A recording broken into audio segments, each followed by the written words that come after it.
भारत सरकार मादक पदार्थों की तस्करी के मामले में पकड़े गए 16,000 विदेशियों को उनके देश वापस भेजने की तैयारी में है।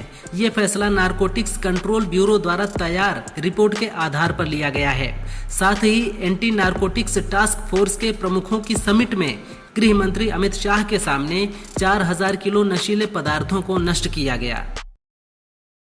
गोरखपुर में छात्र की हत्या मामले में सपा प्रमुख अखिलेश यादव ने योगी सरकार पर निशाना साधा है। उन्होंने कहा कि सरकार को अपने मुख्य नगर की कानून व्यवस्था के लिए अच्छा काम करना चाहिए। सीएम के गृह जनपद में इससे ज्यादा गंभीर घटनाएं हुई हैं। गोरखपुर और आसपास भी बड़े पैमाने पर अन्याय हो रहा है, जिससे कानून व्यवस्था पर सवाल खड़ा होता है। सरकार को मदद करनी चाहिए, सरकार को न्याय दिलाना चाहिए। पूर्व पाकिस्तानी क्रिकेटर मोहम्मद यूसुफ ने भारतीय T20 इंटरनेशनल कप्तान सूर्य कुमार यादव के लिए आपत्तिजनक बयान दिया है। उन्होंने समा टीवी के कार्यक्रम में जानबूझकर बार बार सूर्य की जगह सुअर शब्द का यूज किया। उन्होंने कहा, भारत अपनी फिल्मी दुनिया से बाहर नहीं निकल पा रहा है। भारत को शर्म आनी चाहिए। जिस तरह से वो अंपायरों का इस्तेमाल कर रहे हैं, मैच रेफरी के जरिए पाकिस्तान को परेशान कर रहे हैं। ऑपरेशन सिंदूर पर पाकिस्तानी विदेश मंत्री इशाक डार ने बड़ा खुलासा किया है। इशाक डार ने कहा कि ऑपरेशन सिंदूर के समय अमेरिका ने भारत पाकिस्तान के बीच मध्यस्थता की पेशकश की थी, जिसे भारत ने ठुकरा दिया। अमेरिका ने पाकिस्तान को बताया कि भारत का रुख साफ है, वह कश्मीर को द्विपक्षीय मुद्दा मानता है। भारत ने तीसरे पक्ष की मध्यस्थता की बात नहीं मानी। पाकिस्तान भारत से संवाद चाहता है, लेकिन भारत ने कोई जवाब नहीं दिया।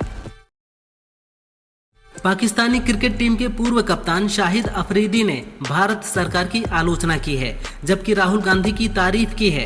उन्होंने कहा, ये सरकार सत्ता में बने रहने के लिए हिंदू मुस्लिम कार्ड खेलती है। ये बहुत ही खराब मानसिकता है। राहुल गांधी की मानसिकता बहुत सकारात्मक है। वह बातचीत में भरोसा करते हैं। क्या एक इजराइल काफी नहीं है कि आप एक दूसरे बनते जा रहे हैं? मौलाना शहाबुद्दीन रजवी बरेलवी ने सुप्रीम कोर्ट के फैसले का स्वागत करते हुए यूपी सुन्नी सेंट्रल वक्फ बोर्ड पर बड़ा हमला बोला है।